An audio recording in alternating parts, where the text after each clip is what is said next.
Hello everyone, welcome you all to the Sports Science Academy. Today we are going to study personality.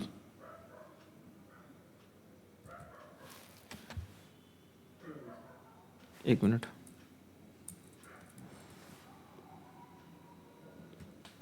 Welcome you all to the sports science academy. आज हम पढ़ेंगे personality. Okay, personality, types of personality, measurement, ये सारी चीज़ें हम पढ़ेंगे आज. Okay, तो पर्सनालिटी क्या होता है?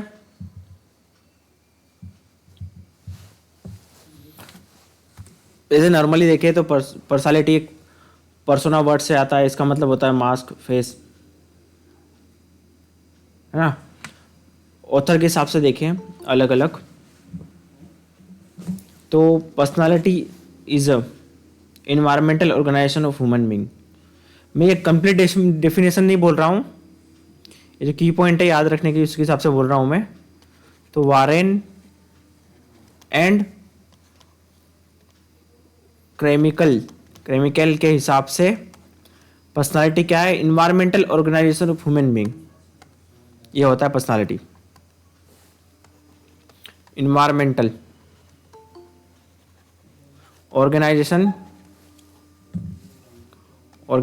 ऑफ ह्यूमन बींग्स, ये इसके हिसाब से पर्सनालिटी. इसका कंप्लीट डेफिनेशन आप देख सकते हो, आपको भेज दूंगा मैं, ये याद रखने के हिसाब से. ठीक है. नॉर्मन के हिसाब से, नॉर्मन कैनन के हिसाब से,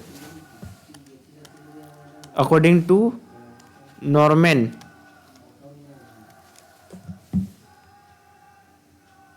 कैनन, अकॉर्डिंग टू, मेरी आवाज आ रही है सबको? मेरी आवाज आ रही है सबको? Okay. According to Norman Cannon, personality क्या है? क्या है पर्सनालिटी इसके हिसाब से? Is the dynamic organisation of interlocking behaviour system. Personality क्या है नॉर्मन कैनन के हिसाब से? Is the dynamic organisation of interlocking behaviour system. ठीक है. मतलब क्या है? देखो, पर्सनालिटी क्या होता है अगर हम देखें तो एक हमारा प्रेजेंटेशन, हमारी ह्यूमन बॉडी का presentation, how we behave, how we treat, how our attitude is, हर चीज का कॉम्बिनेशन, फिजिकल अपीयरेंस से लेके बिहेवियर, एटीट्यूड तक, हम कैसे किसी चीज को डील करते हैं, हम कैसे प्रेजेंट करते हैं सोसाइटी के सामने. Environmental organisation of human being. तो ये सारी चीजें कंबाइन होके बोलेंगे पर्सनालिटी. ठीक है. That is a personality. Karl Pearson के हिसाब से देखिए तो effect on others. Karl Pearson, ये कंप्लीट डेफिनेशन नहीं है, जस्ट की पॉइंट्स है. ठीक है, ये कंप्लीट डेफिनेशंस नहीं है. अगर आपको डेफिनेशन में देखने को मिलता है personality is the effect on others ऐसा करके, जो भी इफेक्ट अपॉन, तो ये ऑथर कौन है? Karl Pearson. एग्जाम पॉइंट के हिसाब से बोल रहा हूँ मैं. इफेक्ट ऑन अदर्स, ये कंप्लीट डेफिनेशन आपको मिल जाएगी आगे नोट्स में.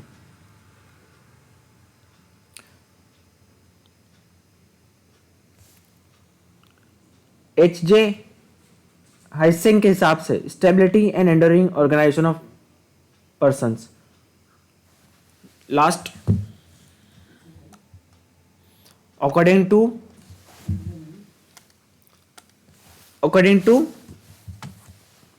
एच जे एसिंग के हिसाब से पर्सनालिटी का मतलब क्या होता है?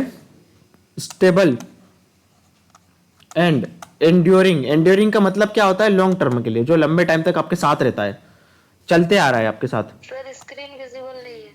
अच्छा, मैंने स्क्रीन विजिबल नहीं की. कब से नहीं है विजिबल? एक मिनट.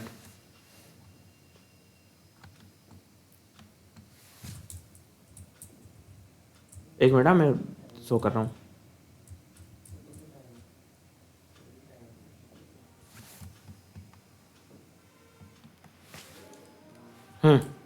अभी दिख रही स्क्रीन सबको? सर ओके ठीक है, चलो। Hello hello. ओके,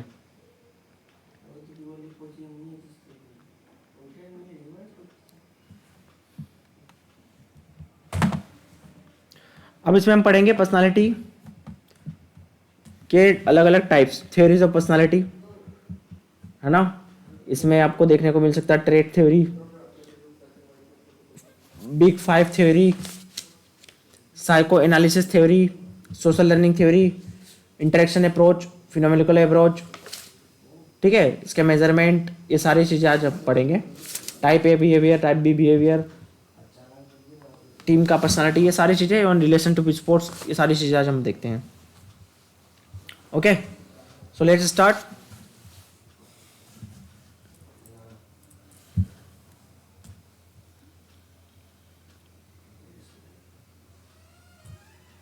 कहाँ गई वो पर्सनालिटी की? हाँ, साइकोलॉजी।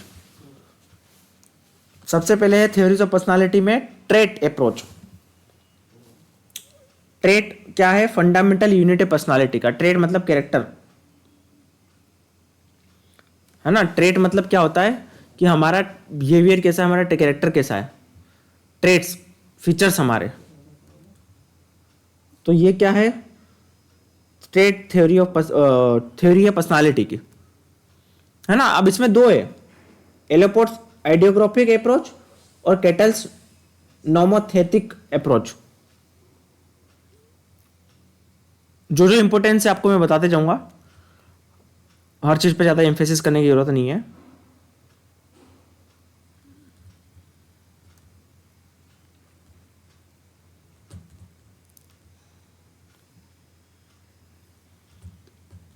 कहाँ गया पर्सनालिटी?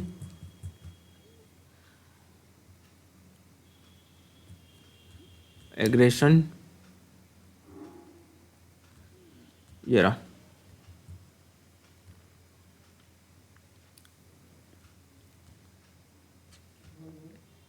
ये रहा threat theory of personality. Screen visible है? इसमें तो एलोपोर्ट्स का आइडियोग्राफिक अप्रोच देखे हम, तो ये गोल्डन एलोपोर्ट ने दी थी।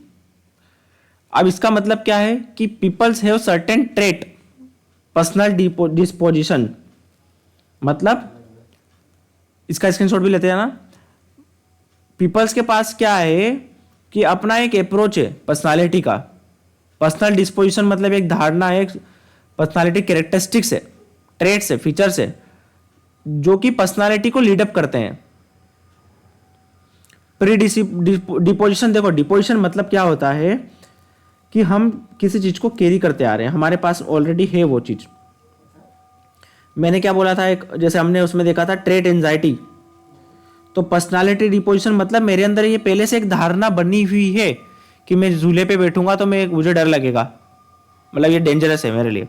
तो पहले से जो पर्सनालिटी का डिस्पोजिशन मतलब जो हमारे अंदर कैरेक्टरिस्टिक्स है, ट्रेट्स है, वो क्या है, पर्सनालिटी को लीड अप करते हैं, वही बनाते हैं हमारी पर्सनालिटी, है ना। जो कि एक सिंगल ट्रेट के हिसाब से पर्सनल टू पर्सन वेरी कर सकता है, ये पर्सनल बेस्ड है, पर्सन टू पर्सन बेस्ड है। अब इसके 3 टाइप्स के ट्रेट्स हैं। ऑलपोर्ट ने 3 टाइप के ट्रेट दिए, कार्डिनल, सेंट्रल और सेकेंडरी। कार्डिनल ये याद रखना बस, सेंट्रल और सेकेंडरी, ये 3 ट्रेट दिए एलपोर्ट ने आइडियोग्राफिक अप्रोच में।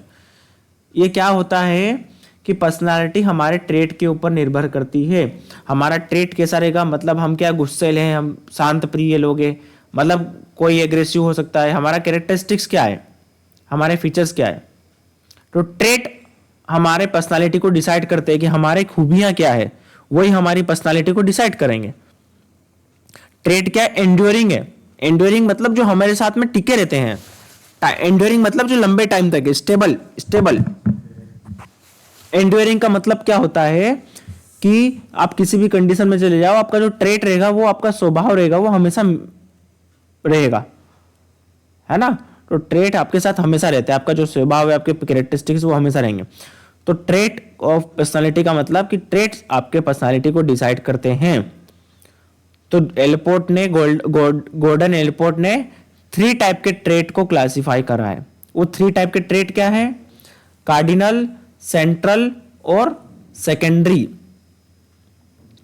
कार्डिनल क्या है? पावरफुल डोमिनेटिंग बिहेवियर प्रीडोमिनेशन, मतलब क्या है कि डोमिनेटिंग टाइप का बिहेवियर है ना, powerful dominating behaviour. Central trait क्या है? Major building block, sensitivity, honesty, किसी भी पर्सन में सेंसिटिविटी, होनेस्टी, ये सारी चीजें हैं, that is a central trait. Traits को हम 3 पार्ट में डिवाइड कर सकते हैं। और एक टाइप का सेकेंडरी ट्रेट है। सेकेंडरी ट्रेट क्या है कि आप ड्रेस कैसे पहनते हो, स्टाइल क्या है, जो कि चेंजेबल है टाइम टू टाइम। आप गए हो कल्चर प्रोग्राम में तो आप अलग टाइप के कपड़े पहनोगे, आप गए हो किसी इंटरव्यू में तो आप क्या बोल सकते हो, फॉर्मल्स पहनोगे। तो ये सेकेंडरी ट्रेट है आपके, है ना। कार्डिनल ट्रेट क्या है? जो आपका मेन बिहेवियर है, जो डोमिनेटिंग बिहेवियर है आपका, जो आपके अंदर हमेशा मेंटेन रहता है। सेकेंडरी ट्रेट क्या है? जो टाइम टू टाइम चेंज हो सकता है। लेस एंड्योरिंग, लेस एंड्योरिंग मतलब देखो यहां पे लिखा हुआ है less enduring, style of dress less enduring, changeable. Enduring का मतलब आपको समझ में आया इससे? लेस एंड्योरिंग मतलब ये हमेशा आपके साथ में टिका नहीं रहेगा, इस सिचुएशन के हिसाब से चेंज होता रहेगा। तो ये है ट्रेट अप्रोच। तो एलपोर्ट ने अब मैं आपसे पूछूं कि who describe traits in 3 different types, और we can say different ways, classes, cardinal, central और सेकेंडरी। अब मैं यहां पे ऑथर के नाम दे दूंगा आपको, तो आपका आंसर क्या होगा? एलपोर्ट। क्लियर है सबको?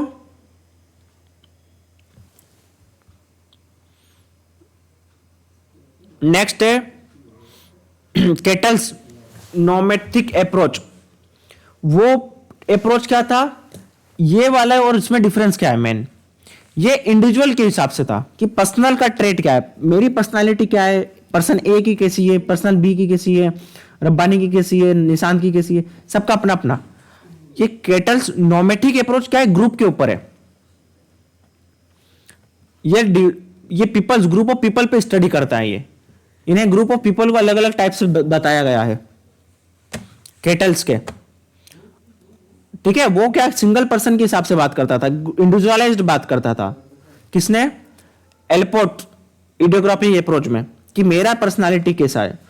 केटल्स क्या बोलता है कि ये ग्रुप ऑफ पीपल के ऊपर है, based on dimension of personality, surface trait. अब इसने क्या करा? डेटा कलेक्ट किया, इसको बोलते हैं एल डेटा, क्यू डेटा और टी डेटा, है ना। एल डेटा मतलब लाइफ रिकॉर्ड, ठीक है, जो बिहेवियर है, एक्चुअल बिहेवियर है वो। क्यू डेटा मतलब क्वेश्चन से जो मिला है, और टी डेटा मतलब ऑब्जेक्टिव पर्सनालिटी टेस्ट। तो इसने 3 टाइप के डेटा कलेक्ट करे। आफ्टर डेट इसने पर्सनालिटी को 16 ट्रेट्स में डिवाइड करा, ट्रेट डायमेंशंस में डिस्क्राइब किया पर्सनालिटी को। 16 पर्सनालिटी ट्रेट्स किसने दिए? याद रखोगे, केटल्स। उसको प्राइमरी सरफेस ट्रेट बोलते हैं, जो सेंट्रल कोर है पर्सनालिटी के। अब उसमें आप गूगल पे सर्च कर सकते हो 16 पर्सनालिटी के ट्रेट जो कि केटल्स ने डिस्क्राइब किए, है ना। जैसे एक एग्रीविलियंस ने, ऐसे टाइप के ट्रेट्स होते ना, ये सारी चीजें। तो ये क्या है कि इसी ने ग्रुप को पूरा बेस्ड स्टडी की है केटल्स ने। 16 अप्रोच पर्सनालिटी के ट्रेट, वो किसके बेसिस पे करा? इसने डेटा कलेक्ट करा, उसमें पीपल्स को अलग अलग दिए कि कुछ लोग हैप्पी हो सकते हैं, कुछ लोग सैड हो सकते हैं, ऐसे 16 टाइप के अलग अलग ट्रेट्स दिए गए हैं। क्लियर है सबको? अब ये नेक्स्ट है insect super trait approach. Simple सा है। एक्स्ट्रावर्जन पर्सनालिटी के अलग अलग टाइप हो सकते हैं। अब इस हिसाब से पर्सनालिटी को कैसे डिवाइड कर सकते हैं? या तो एक्स्ट्रावर्जन, इंट्रोवर्जन हो सकता है पर्सन, या तो न्यूरोटिज्म हो सकता है, या स्टेबिलिटी भी हो सकती है पर्सन में। ये क्या है? इस आइसेंक्स सुपर ट्रेट अप्रोच है ये पर्सनालिटी को क्लासिफाई करने का। एक्स्ट्रावर्जन मतलब घुलना मिलना, पर्सन ओपन रहता है, किसी के साथ घुल मिल जाता है आसानी से, open minded, socially outgoing people है, एक्साइटमेंट, पार्टी करना, एंजॉय करना, ग्रुप में बैठना, बातें करना, सबसे मिलना जुलना, एक्स्ट्रोवर्जन पर्सनालिटी। इंट्रोवर्ट पर्सनालिटी मतलब खुद में रहना, इंट्रोस्पेक्टिव, अलोन, खुद में रहना, खुद में मस्त रहना, अपनी जिंदगी में सॉलिट्यूड में रहना, वो बस किसी से ज्यादा लेना देना नहीं, ज्यादा घुलने मिलने में कॉन्फिडेंस में फील क्या बोलते हैं, लेक ऑफ कॉन्फिडेंस फील करता है ग्रुप में, तो ये इंट्रोवर्जन पर्सनालिटी।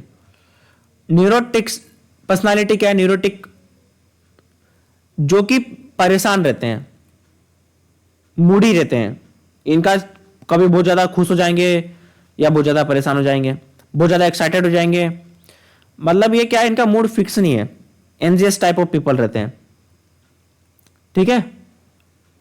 होता ना कुछ कुछ फटाफट, कभी भी जल्दी इमोशंस में हो जाएंगे तो बहुत जल्दी रोने लग जाएंगे, या तो फिर बहुत जल्दी एंग्जियस हो जाएंगे, मतलब इनका मूड बहुत स्टेबल नहीं रहता। लो न्यूरोटिक मतलब स्टेबल टाइप के, क्लेम, शांत, टेम्पर्ड, उन्हें पता है कि कब खुश होना, कब होना, कितना होना। न्यूरोटिक वाले क्या करते थे, बहुत ज्यादा एक्साइटेड हो जाना, जल्दी से दुखी हो जाना, ये न्यूरोटिक पर्सनालिटी है। हम बोलते हैं भाई शांत बस, कितना उछलेगा, मतलब कोई जीत गया तो ज्यादा, बहुत ज्यादा ओवर प्राउड करना, ओवर कॉन्फिडेंट होना, या फिर बहुत ज्यादा परेशान होना, ये लो न्यूरोटिक मतलब स्टेबल टाइप के। तो इसका अपोजिट होगा ना, लो न्यूरोटिक है कि नहीं, स्टेबल, कैम, शांत। तो ये टाइप के 4 पर्सनालिटी, ये अब ध्यान रखना कि आइसेंक ने 4 टाइप के कौन से दिए हैं। इसने इनसेंक पर्सनालिटी इन्वेंटरी 2 सुपर ट्रेट है, इसको क्या बोलते हैं, सुपर ट्रेट है। 2 सुपर ट्रेट क्या है, एक्स्ट्रावर्जन, इंट्रोवर्जन, सोसाइटी की सोशलाइजेशन के हिसाब से, और न्यूरोटिक्स और स्टेबिलिटी, ये 2 अपोजिट है ना आपस में एक दूसरे के, तो ये 2 सुपर ट्रेट है। इसने 1975 में इनसेक्ट पर्सनालिटी इन्वेंटरी दी थी, उसमें ये चारों चीजों के ऊपर डिस्कस किया था, ठीक है। बाद में उसने एक, यस क्लियर है सबको? सर ये इवन टेम्पर्ड क्या होता है? क्या लिखा? ये मतलब टेम्पर्ड मतलब अपने आप को शांत रखने वाले, है ना, मतलब बहुत ज्यादा, जैसे कुछ कुछ लोग होते हैं स्टेबल टाइप के, कुछ कुछ क्या लोग होते हैं जैसे जिनमें टेम्पर्ड लेस रहता है, वो क्या करते हैं, मैच हारने लगेंगे तो बहुत जल्दी हार मान जाएंगे, या फिर जीतने लगेंगे तो बहुत जल्दी एक्साइटेड हो जाएंगे। इवन टेम्पर्ड मतलब अपने आप को शांत रखना किसी भी कंडीशन में, स्टेबल टाइप के पीपल, संयम बना के रखना, है ना। तो ये लो न्यूरोटिक्स मतलब उछल कूद करने वाले, मेंटली अनस्टेबल टाइप के people, little bit we can say, जल्दी परेशान, मूडी टाइप के। कोई पर्सन आपने देखा होगा कभी एक जैसा, कोई बहुत ज्यादा खुश मिलेगा, कभी कभी बहुत ज्यादा दुखी मिलेगा, वो क्या न्यूरोटिक पर्सनालिटी है। अब इसने क्या किया था, एनसिक ने बाद में एक और सुपर ट्रेट 8 किया था 1982 में, उसको बोलते हैं साइकोटिज्म, एक और सुपर ट्रेट, है ना। ये है आइसिंक थ्योरी। आइसिंक थ्योरी के अंदर याद रखना आइसिंक ने क्या क्या दिए थे। अब मैं पूछूं आपसे, Eysenck given which of the following personality traits, उसमें मैंने ये 4 ऑप्शन के साथ में 2-3 और मिला दिए, तो आपको ये 4 सिलेक्ट करना है, या फिर मैं बोल दूंगा extroversion introversion personality trait is given by author के नाम, तो ये आपको याद रखना है। इनका मतलब पता होना चाहिए आपको, ये एक्सट्रोवर्जन इंट्रोवर्जन क्या होता है, ईयर याद रखना 1975 में, और साइकोटिज्म बाद में ऐड किया। नेक्स्ट है big 5 theory, OCEAN, openness, conscientiousness, extraversion, agreeableness, neuroticism. ये लेविस गोल्डबर्ग ने दिया बिग 5 थ्योरी। ये 5 पर्सनालिटी के टाइप्स हैं, चाहे ओपननेस, कॉन्शियसनेस, एक्स्ट्रावर्जन, एग्रीबियलनेस और न्यूरोटिज्म, ठीक है। आएंगे इसके ऊपर और। साइको एनालिसिस थ्योरी 1993 में, इसको साइको डायनामिक थ्योरी भी बोलते हैं। इसमें ईड, ईगो, सुपर ईगो दिखाने को मिला है। अब देखो कुछ टाइप के पीपल कैसे होते हैं। अभी मेरा मन कर रहा है बाहर जाके घूमने फिरने का, मैं निकल लूंगा तुरंत बिना सोचे समझे। मेरी 2 दिन बाद एग्जाम है, मेरा मन कर रहा घूमने फिरने का, मैं चले गया, निकल लिया फटाक से, कोई सोचे समझने की जरूरत नहीं। एक पर्सन कैसे होंगे, नहीं यार अभी एक पढ़ लेता हूँ, 2 दिन बाद फिर मैं जाऊंगा घूमने फिरने, आराम से पार्टी करूंगा। एक ये टाइप के पर्सनल है, ये काम कर लेता हूँ फिर चले जाऊंगा। एक टाइप के पर्सनल क्या होते हैं, अरे यार ये तो फालतू का काम है, ये तो टाइम वेस्टिंग काम है, बिल्कुल पार्टी वार्टी नहीं करना चाहिए, ये सिद्धांतवादी एकदम पूरे, मतलब एक्सट्रीम सिंपल टाइप के सीधे साधे लोग। दूसरे मॉडरेट, टाइम टू टाइम मजे करने वाले लोग। और एक होता है नहीं, जब हो जब निकल लो, प्लेजर टाइप के, कोई देखना नहीं, कोई टाइम टेबल देखना नहीं, जब हो जब, मतलब जब टाइम मिले तब जाके पार्टी कर लेना, ड्रिंक कर लेना, एकदम मस्त जिंदगी जीना। तो ये 3 टाइप के लोग अपने को देखने को मिल सकते हैं हमें। इन्हें हम क्या बोलेंगे, ईड, ईगो, सुपर ईगो। तो जो पर्सन प्लेजर सीकिंग है, ईड मतलब तुरंत 2 दिन बाद एग्जाम हो या मेरे कॉम्पिटिशन एग्जाम हो या मेरा कोई इंपॉर्टेंट टास्क हो, कोई मतलब नहीं, मेरे दोस्त आए हैं मुझे तो पार्टी करनी है, निकल लो कभी भी। ये प्लेजर सीकिंग पीपल है, इनको मजा चाहिए, बस मौज चाहिए जिंदगी में, ठीक है। एक है जिसको बिल्कुल भी, अरे पार्टी बिल्कुल नहीं करना चाहिए, एकदम होते ना सिंपल टाइप के लोग हैं, सिंपल टाइप के लोग होते ना एकदम, बिल्कुल मौज मस्ती नहीं करना चाहिए, सिद्धांतवादी एकदम, वो है सुपर ईगो। वो अपने सुपर ईगो में रहता है, कोई भी आ जाए वो टेबल पे बैठा है उसको हिला नहीं सकता। अपन बोलते हैं ना क्या ईगो ईगो है क्या इसमें, यार सभी दोस्त आए हैं पार्टी करने चलने को बोल रहा है, ईगो दिखा रहा है, यहाँ पे बैठा हुआ है पढ़ाई कर रहा है, चल नहीं रहा, वो क्या है सुपर ईगो। एग्जाम खत्म हो गई तब भी नहीं जा रहा भाई, सुपर ईगो मतलब किसी भी टाइम में जा रहा है, मतलब अपना सिद्धांत है, मतलब नहीं जाना, मतलब नहीं जाना, ये सुपर ईगो। ईगो से समझ लो सुपर ईगो।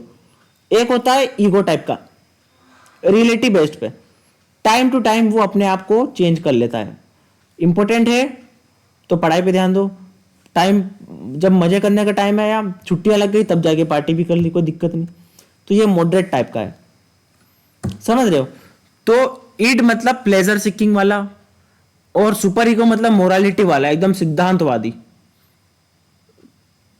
और दूसरा क्या है, ईगो मतलब कॉन्शियस, रियलिटी प्रिंसिपल, लॉजिकल, ठीक है, ओरिएंटेड एक्सेप्ट ऑफ पर्सनालिटी, मतलब उसके हिसाब से देखते हैं अपने हिसाब से कि टाइम टू टाइम, है ना।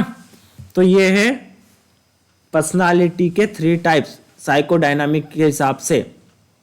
अब यहां पे अगर हम देखें तो सुपर ईगो को 2 टाइप से कर सकते हैं अपन, कॉन्शियस और ईगो आइडल। इसमें फ्रॉड ने 6 स्टेजेस बताए हैं।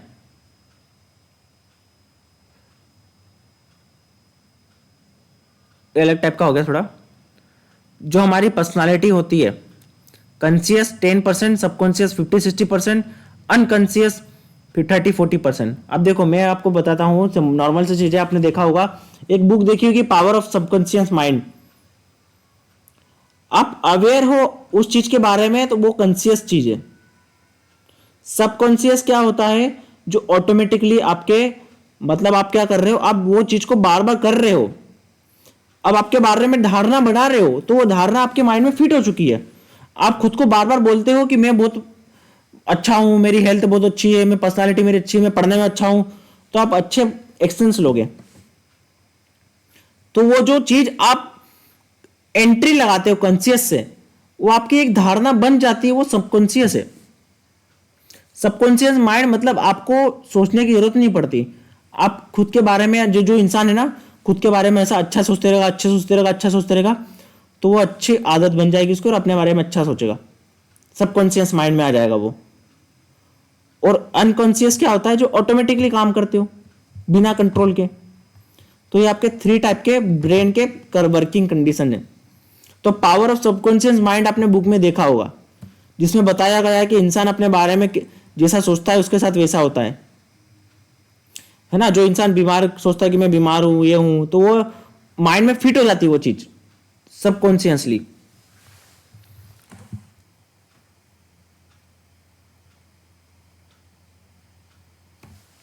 emphasis on unconscious determinants of behavior such as id, instinct drive, and how this conflict with more conscious aspect of personality such as super ego.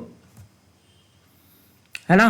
तो इसमें क्या है, focus on understanding person as a whole rather than identify isolated trait और disposition. अब यहाँ पे इनके बीच में कॉन्फ्लिक्ट चलते तीनों के बीच में. जैसे अपन ने देखा होगा, एक काला कलर का आपके कंधे पे आके बैठा है, एक ब्लैक वाला वर्जन आपके शोल्डर पे आके बैठा है ना? तो ये क्या है, कंसियस है. कौन सा कंसियस है? ईगो वाला. ईगो वाला क्या है? कंसियस बिहेवियर है. आप इसमें सोच समझ के काम करते हो. और जो प्लेजर है, अनकॉन्शियस बिहेवियर है.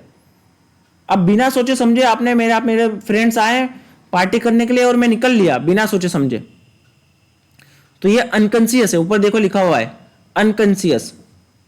और ईगो क्या है? कॉन्शियस है.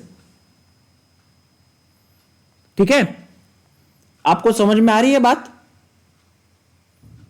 कॉन्शियस मेरा कंट्रोल है, जिस पे मुझे पता है कि कब मुझे पार्टी करनी है ना? और अनकॉन्शियस मतलब नहीं.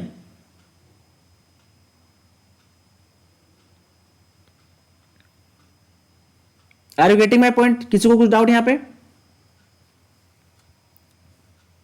मैं आपको सिंपल सी बात बता देता. मतलब जो पर्सन अपने आप पे कंट्रोल रख लेता है उसको क्या बोलेंगे? कॉन्शियस. उसको पता है सही गलत का पता. और जो ईड है, ईग, जिसमें प्लेजर के बारे में देखता, नुकसान फायदा कुछ नहीं, पढ़ाई करना नहीं करना, या करना वो करना, दूसरी चीजें छोड़ो, भाई मुझे ये करना है मतलब करना है, तो अनकॉन्शियस हो गया ना वो पर्सन, समझ लीजिए. ठीक है, तो emphasis on unconscious determinant of behaviour such as id. Id में क्या होता है? इंस्टिंक्ट ड्राइव है. हमारा मन है वो करने का, ड्रिंक करने का, घूमने फिरने का, ये इंस्टिंक्ट ड्राइव है, ये ईड है. ईड टाइप की पर्सनालिटी है जो कि अनकॉन्शियस बिहेवियर पे फोकस करते हैं, बिना सोचे समझे खुद को मतलब चले जाना फ्लो में. How this conflict with more conscious such as personality such as super ego. तो ईगो एंड सुपर ईगो दोनों कॉन्शियस बिहेवियर है. Super ego is more conscious. ठीक है, समझ पा रहे हो ये चीज? Id is unconscious, super ego and ego is conscious. ये याद रखना, point to be noted everyone. ये कॉपी में लिख के रखना इनके बीच में. ये इट क्या है? Instinctive behaviour, drive. क्लियर है सबको? Hello Kajal, Nikita, Nitika, Rahul, are you getting my point? डोरथी,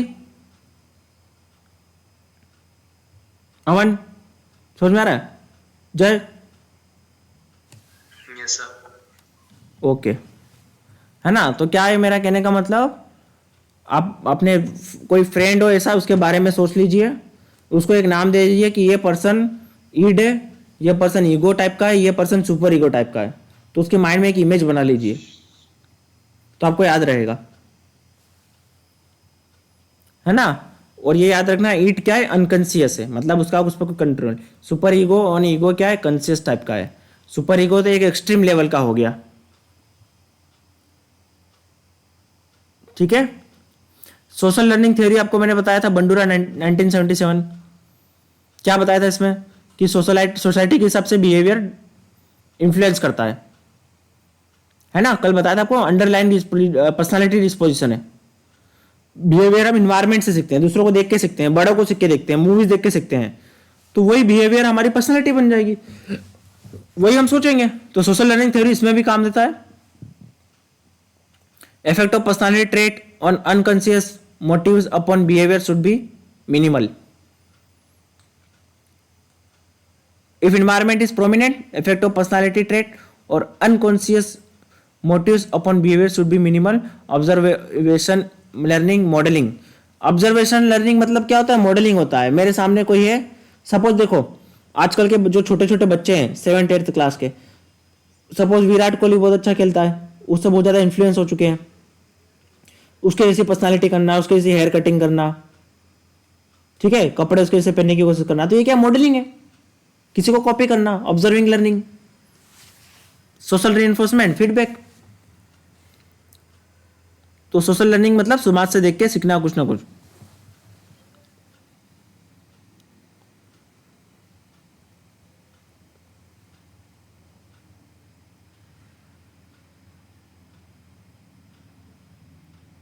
next है इंटरेक्शनल अप्रोच। अब देखो, अब आते हैं अपन इंटरेक्शनल अप्रोच के ऊपर। हमारा बिहेवियर डिटरमाइन करता है, हमारा बिहेवियर डिटरमाइन करता है कि पर्सन एंड सिचुएशन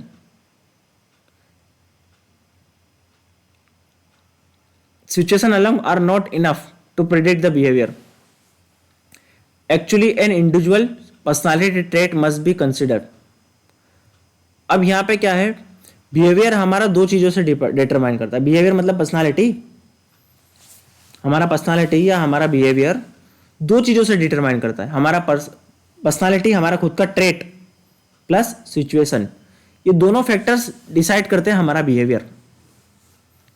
ठीक है, personality trait plus particular situation, ये दोनों डिसाइड करेंगे हमारे behaviour. Not only person, suppose एक पर्सन सीधा साधा है, एक सीधा साधा पर्सन है और उसके सामने सिचुएशन ऐसी बहुत ज्यादा खराब कंडीशन आ गई, तो वो पर्सन अपने आप को मजबूरी में गलत काम उठा सकता है। तो सिचुएशन भी तो डिसाइड करेगी पर्सन की। सपोज एक पर्सन बहुत अच्छा है, अब बहुत ईमानदार था, पर उसके घर में किसी को हेल्थ प्रॉब्लम हुई और उसको पैसे की जरूरत है, तो हो सकता है वो पर्सन चोरी कर ले। तो इसका मतलब क्या है कि पर्सन सिर्फ अपना पर्सनल इंडिविजुअल या ट्रेट नहीं डिसाइड करता बिहेवियर आपका, आपकी सिचुएशन भी डिसाइड करती है। एक अच्छा पर्सन सिचुएशन के हिसाब से डॉन, गुंडा भी बन सकता है, क्रिमिनल भी बन सकता है। तो इंटरेक्शनल अप्रोच मतलब क्या है, याद रखना, personality trait plus particular situation, ये दो चीजें याद रख लो, ये दोनों डिसाइड करती है आपका बिहेवियर। क्लियर है सबको? आपका बिहेवियर क्या चीजें डिसाइड करेगी, not only your personality trait but also the behaviour, also कि आपका बिहेवियर सिचुएशन क्या है आपके सामने। आपने कई सारी सिचुएशन में देखा होगा कि अच्छे अच्छे पर्सन भी डॉन बन चुके हैं बिकॉज ऑफ सिचुएशन, मजबूरी में। नेक्स्ट है ह्यूमनिस्टिक अप्रोच। ह्यूमनिस्टिक अप्रोच क्या बोलता है पर्सनालिटी का। इंटरेक्शनल अप्रोच याद रखना, इंटरेक्शन मतलब दोनों, ये लिख लो, personality trait plus particular situation both will decide the behaviour, मतलब पर्सनालिटी, बिहेवियर डिटरमाइन कर रहा है मतलब पर्सनालिटी डिटरमाइन कर रहा है। ह्यूमनिस्टिक अप्रोच क्या बोलता है, personality is the concept of self actualisation. क्या है humanistic? Humanistic human being, human innate drive और tendency to enhance itself, grow, to act better. मतलब ये सेल्फ कॉन्सेप्ट के ऊपर है पर्सनालिटी, खुद के एक्सपीरियंस के ऊपर है। Once experience plus one self concept. इसका मतलब क्या हुआ, मेरी पर्टिकुलर कॉन्सेप्ट है मेरा पर्सनालिटी का कि मैं इस टाइप का पीपल हूं। सपोज मैं एकदम शांत टाइप का, मुझे स्पिरिचुअलिटी पसंद है, मुझे पूजा पाठ पसंद है, ये मेरा एक सेल्फ कॉन्सेप्ट हो गया कि मंदिर जाना चाहिए, योगा करना चाहिए, ये करना चाहिए, स्पिरिचुअलिटी पसंद है मुझे। प्लस मेरा एक्सपीरियंस भी रहा है कि मैंने कुछ अच्छा किया है, पास्ट में कुछ एक्सपीरियंस किया है और उससे मुझे एक्सपीरियंस भी मिला और एक पॉजिटिव आउटकम मिला। तो मेरा सेल्फ कॉन्सेप्ट और मेरा सेल्फ वंस का खुद का एक्सपीरियंस, आपकी सोसाइटी के आसपास भी वैसा माहौल है स्पिरिचुअलिटी टाइप का, पूजा पाठ, तो वो एक्सपीरियंस भी आपका ये मिलाता है, आपका बनाता है पर्सनालिटी, ह्यूमन बिहेवियर, आपका सब्जेक्टिव एक्सपीरियंस। अब कोई पर्सन है जिसका सेल्फ कॉन्सेप्ट अच्छा है, अब वो ऐसी जगह पर पैदा हो गया, सपोज कहां पर, अभी सपोज जैसे पाकिस्तान में हो गया, अब वहां पे क्या चल रहा है, दंगे वंगे चल रहे हैं सपोज, अभी आपने सुना होगा न्यूज में। अब वहां पे भाई उसकी जीडीपी गिर गई है, वहां खाने पीने के ठिकाने नहीं है, तो अपने आप को पर्सन कैसे वो अपनी सेल्फ कॉन्सेप्ट को फॉलो कर लेगा, उसका एक्सपीरियंस भी उसके साथ में कंबाइन होना चाहिए ना। तो ह्यूमनिस्टिक अप्रोच यही बोलते के हिसाब से यही है कि आपकी पर्सनालिटी किन चीजों पे डिपेंड करती है, आपका बिहेवियर, आपका सेल्फ कॉन्सेप्ट, कि आपका आइडियोलॉजी क्या है, आपका कॉन्सेप्ट क्या है, आपका सेल्फ सब्जेक्ट क्या है, प्लस आपने क्या एक्सपीरियंस किया है। आपने अगर उसके फेवर में चीजें एक्सपीरियंस की होगी तो आपका बिहेवियर भी वैसा हो जाएगा। ठीक है, ह्यूमन बींग्स की इनेट ड्राइव होती है, टेंडेंसी कि खुद को वो ग्रोथ की तरफ ले जाए, एक्ट करे बेटर, तो वो ग्रोथ के लिए उसके सेल्फ कॉन्सेप्ट है बट उसको एक्सपीरियंस भी मिला अच्छा। एक और एग्जांपल ले लीजिए, एक बहुत डेडिकेटेड स्टूडेंट है जिसको स्पोर्ट्स में कुछ अच्छा करना है, बहुत अच्छा करना है, ये उसका सेल्फ कॉन्सेप्ट है कि मेरे को स्पोर्ट्स में बहुत अच्छा करना है, बट उसका एक्सपीरियंस बेकार रहा। उसका एक्सपीरियंस ऐसा रहा कि वो गांव में है, बहुत ज़्यादा सपोज स्पोर्ट्स में खेलने के लिए टीम में सिलेक्शन के लिए उसे 15 लाख रुपए मांगे, उसका सेल्फ एक्सपीरियंस बेकार रहा, तो क्या अच्छा स्पोर्ट्समैन बन पाएगा वो? उसका कंसेप्ट तो खत्म हो जाएगा, उसकी पर्सनालिटी का बिहेवियर ऐसा नहीं रहेगा। सिंपल सी बात है। तो एक्सपीरियंस और सेल्फ कॉन्सेप्ट दोनों मिला के डिसाइड करेगा आपकी ग्रोथ, आपका टेंडेंसी, आपका सारी चीजें। ये है ह्यूमनिस्टिक अप्रोच। क्लियर है सबको? Yes, any doubt? ठीक है, क्लियर है सबको? नेक्स्ट है फिनोमिनोलॉजिकल अप्रोच। ये सेम है इंटरेक्शन अप्रोच की तरह, बट यहां पे क्या है, इंटरेक्शन अप्रोच में क्या देखा था, पर्सनालिटी प्लस सिचुएशन। अब यहां पे क्या है, इंटरेक्शन अप्रोच की तरह ये सेम है, बट यहां पे क्या है, जो हमारा बिहेवियर है वो किस चीजों पे डिपेंड करेगा, एडिशनली सिचुएशन के ऊपर तो डिपेंड करेगा ही करेगा। हमारा जो पर्सनालिटी है वो सिचुएशन और कैरेक्टरिस्टिक्स के ऊपर तो डिपेंड करेगा ही करेगा। However, instead of focusing on a fixed trait or disposition as a primary determinants of behavior, the person's understanding and interpretation of herself with environment। तो यहां पे एक एडिशनल चीज आती है, सिचुएशन प्लस पर्सनालिटी कैरेक्टर, ये तो इंटरेक्शन में भी था, यहां पे आया था इंटरप्रिटेशन, आपका सब्जेक्टिव एक्सपीरियंस, आपका पर्सनल व्यू, ये है फिनोमिनोलॉजिकल सिचुएशन के हिसाब से आप तो बिहेव करोगे, आपका पर्सनालिटी ऐसा है और सिचुएशन ये है, पर आपका सब्जेक्टिव एक्सपीरियंस भी, क्या मुझे ऐसा करना चाहिए या नहीं करना चाहिए। फॉर एग्जाम्पल, एक एग्जाम्पल सुन लो सिंपल सा। सपोज आपकी पर्सनालिटी कैसी है, सेल्फ कॉन्सेप्ट क्या है कि अगर सामने वाला कोई करप्शन के लिए बोले तो उसकी कंप्लेन कर दो, है ना। अगर मैं क्या करने गया, मैं पासपोर्ट बनवाने गया सपोज, है ना, और अगर क्या आपका एक्सपीरियंस क्या रहा कि जब भी आप कोई गवर्नमेंट एजेंसी में जाते हो और आप कुछ काम नहीं होता है तो आप क्या करते हो, गन निकाल लेते हो। ये एग्जांपल है। तो ये क्या था, पर्सनालिटी कॉन्सेप्ट है अपना कि भाई कोई निकाले तो उसको प्यार से नहीं मारे तो उसको लगा दो फिर।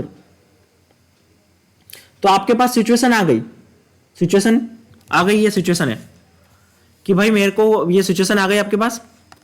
अब यहां पे सब्जेक्टिव एक्सपीरियंस क्या है, सब्जेक्टिव एक्सपीरियंस डिसाइड करेगा। अब लास्ट टाइम आपने देखा कि अगर आपने ऐसा किया तो आपको पुलिस पकड़ के ले गई, ये आपका सब्जेक्टिव एक्सपीरियंस है। आपकी पर्सनालिटी है कि अगर कोई करप्शन करे तो उसको उड़ा दो, ये आपकी पर्सनालिटी है, और सिचुएशन भी आपके सामने वो बन गई, बट आपका सब्जेक्टिव एक्सपीरियंस ऐसा रहा कि अगर ऐसा मैंने किया, लास्ट टाइम किया था, तो मुझे पुलिस उठा के ले गई थी, जेल में बंद कर दिया था। तो ये पर्सनालिटी का इंटरप्रिटेशन है। अब वो सिचुएशन में काम करोगे या नहीं करोगे, आपका सब्जेक्टिव एक्सपीरियंस डिसाइड करता है। तो ये एडिशनल फैक्टर है। इंटरेक्शन फैक्टर में क्या था, situation plus personality trait, situation plus personality trait. यहां पे आपका सब्जेक्टिव एक्सपीरियंस भी है कि वो सिचुएशन में काम करूंगा तो मेरा ये फायदा होगा या नहीं होगा। यहां पे आप इंटरप्रिटेशन भी करते हो खुद का, डायरेक्टली काम नहीं कर लेते हो। तो ये क्या है, फिनोलॉजिकल अप्रोच। आपको समझ में आया ये फिनोलॉजिकल अप्रोच पर्सनालिटी का? तो इसमें 3 चीजें आपको याद रखनी है, सिचुएशन प्लस पर्सनालिटी कैरेक्टरिस्टिक्स और ट्रेट और सेल्फ कॉन्सेप्ट एक ही बात है, प्लस सब्जेक्टिव एक्सपीरियंस और इंटरप्रिटेशन। ये 3 चीजें इसमें फैक्टर है। किसी भी काम को करने से पहले आप आपका सब्जेक्टिव एक्सपीरियंस भी लगाओगे यहां पे। क्लियर है सबको? नीति, राहुल, Yes, sir. काजल, Yes, sir. समझ में आ रहा है? सच बताओ। Yes, sir. जय, आर यू गेटिंग?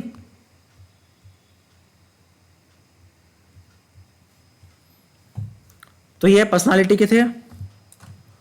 अब इसका अगर आप मेजरमेंट्स देखें, वापस आएंगे एक और पीडीएफ के ऊपर, अगर उसमें कुछ बचा रहेगा तो। मेजरमेंट देखें तो सब्जेक्टिव मेजरमेंट एक बार देख लो यहाँ पे थोड़ा सा, जस्ट समरी फॉर वन, इन तीनों का मेन इंटरेक्शन अप्रोच। पर्सनालिटी किस पे डिपेंड करेगी? आपके साइकोलॉजिकल ट्रेट, आपका कैरेक्टर प्लस सिचुएशन, ये 2 चीजें डिसाइड करेगी। ह्यूमनिस्टिक अप्रोच क्या था? Experience plus one self concept, है ना? आपने क्या धारणा और आपको वो एक्सपीरियंस मिला कि नहीं मिला। आपका कॉन्सेप्ट है स्पोर्ट्समैन बनना, पर आपको वो एक्सपीरियंस मिला कि नहीं मिला, आपको वो चीज है कि नहीं आपके accessible. Phenomenological approach, situation, interpretation and personality trait, ये तीनों अप्रोच याद रखना है आपको। पर्सनालिटी का मेजरमेंट कैसे करते हैं? Observation, case study, interview, autobiography, community records, cards. Subjective और ऑब्जेक्टिव में डिफरेंस आपको पता होगा। Rating, checklist, control, sociogram, personality inventories, ये है ऑब्जेक्टिव्स। ऑब्जेक्टिव्स मतलब एक पर्टिकुलर स्टैंडर्ड टेस्ट होता है, irrespective of your personal view. Projective method, thematic appreciation test किसने दिया था? हेनरी मूरे। हेनरी मूरे ने दिया था TAT test. Children's appreciation test, Rorschach ink blot test. Ink के ब्लॉट होते हैं, उस हिसाब से हमारी समरी बनानी पड़ती है कि हमें क्या नजर आ रहा है, क्या कर रहा है।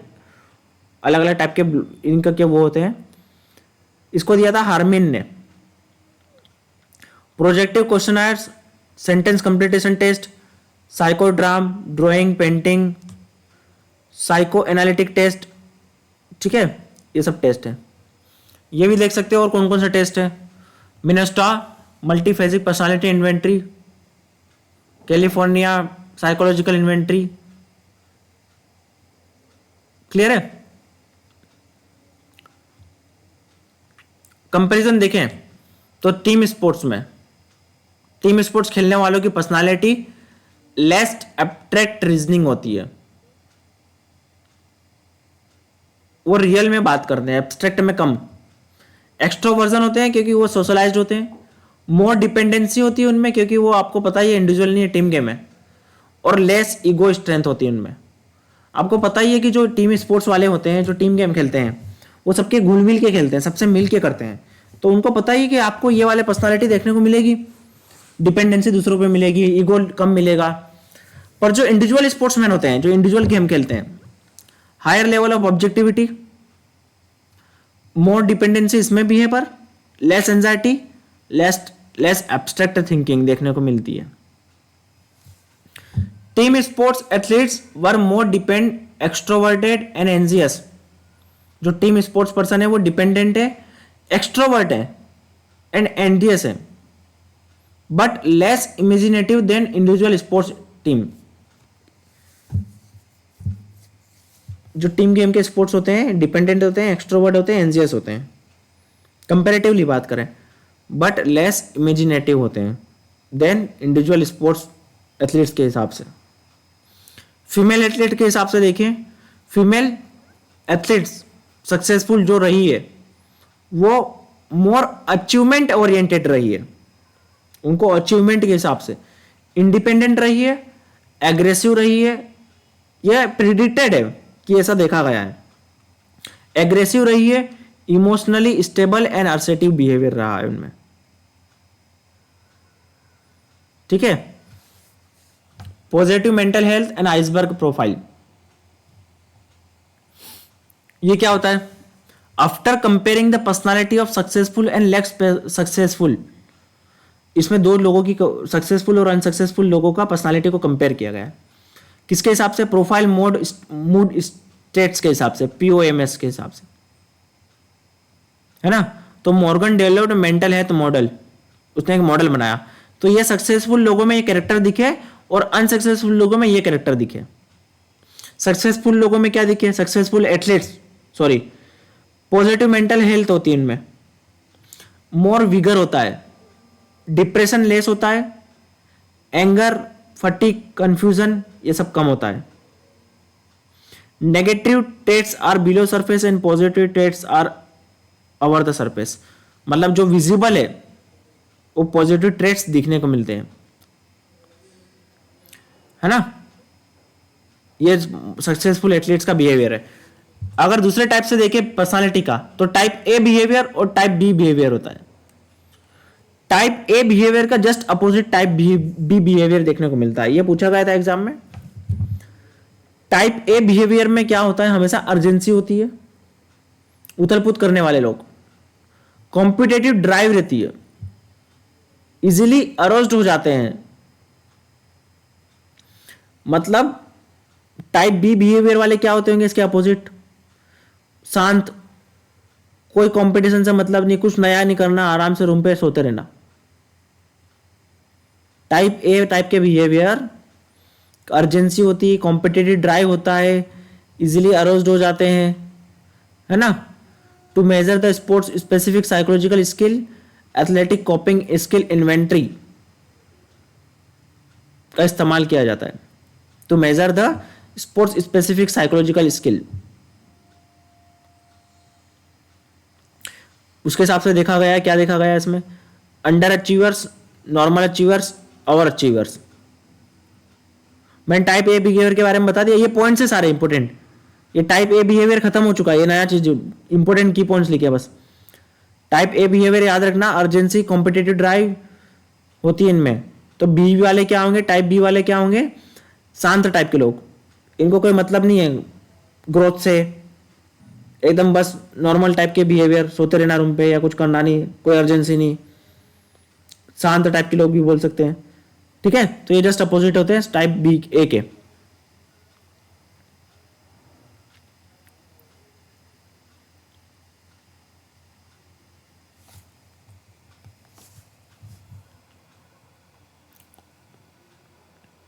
ये समरी देख सकते हो आप पर्सनालिटी के।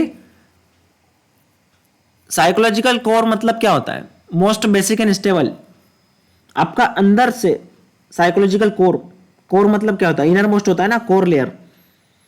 तो साइकोलॉजिकल कोर क्या है? आपकी पर्सनालिटी का मोस्ट बेसिक और स्टेबल पार्ट है, जो हमेशा आपके साथ रहता है। आपके साइकोलॉजिकल कॉन्सेप्ट, आपकी धारणा, आपका स्वभाव। टाइपिकल रिस्पॉन्स क्या होता है? Learn to adjust to the environment. आपका साइकोलॉजिकल कोर है जो आपका इनर मोस्ट पर्सनालिटी, आपका हर जगह ऐसा ही रहेगा। टाइपिकल रिस्पॉन्स क्या है? आप घर पे गए, ठीक है, तो ये क्या है? आप घर पे गए हो तो आपका बिहेवियर अलग रहेगा, आप कॉलेज में हो तो आपका बिहेवियर अलग रहेगा। मतलब क्या है टाइपिकल रिस्पॉन्स? मतलब आप इन्वायरमेंट के हिसाब से अपनी पर्सनालिटी को थोड़ा बहुत एडजस्ट करते हो। साइकोलॉजिकल कोर तो हर जगह आपका वैसा ही रहेगा, बट टाइपिकल रिस्पॉन्स आपका अलग होगा। आप थोड़ा सा क्लास में जाओगे, ऑफिस में जाओगे तो डिसेंट बिहेव करने की कोशिश करोगे, और घर पे एकदम बस बिंदास पड़े रहोगे, कोई दिक्कत नहीं। तो ये क्या है? Typical response. Role related behaviour क्या है? How to act and most stable. ये आपका, सपोज आप टीचर हो, आपका रोल पता ही है आपको, है ना, कैसे बिहेव करना है मुझे। तो ये रोल रिलेटेड बिहेवियर हो गया। तो ये 3 टाइप के बिहेवियर है पर्सनालिटी के।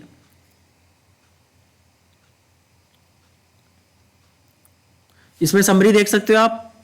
साइकोडायनामिक में क्या है, unconscious determinant of behaviour, understanding personality as a whole. आपको मैंने देखा था साइकोडायनामिक, इड, ईगो और सुपर ईगो। Trait, enduring,